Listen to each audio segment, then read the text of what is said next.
تنعقد قمتنا هذه في ظل استمرار المأساة الخطيرة والكارثة الإنسانية غير المسبوقة الناجمة عن العدوان الذي يتعرض له الشعب الفلسطيني الشقيق، وخصوصا أهلنا في قطاع غزة.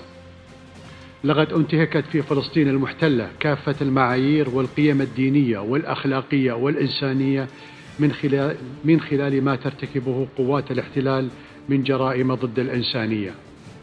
ومن المؤسف أنه على الرغم من انكشاف حجم الجريمة وخروج الاحتجاجات الشعبية في كافة أنحاء العالم، ما زالت بعض الأوساط الرسمية تستكثر على الشعب الفلسطيني مطلب وقفه.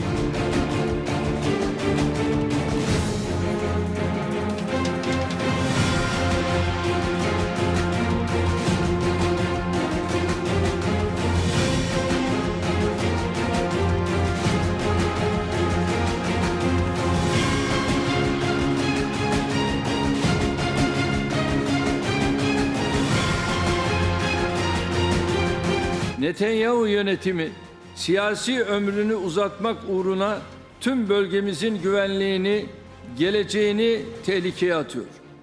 Çoğunluğu çocuk ve kadın, 17 bin Filistinli masumun hayatını kaybetmesi insanlık suçudur, savaş suçudur.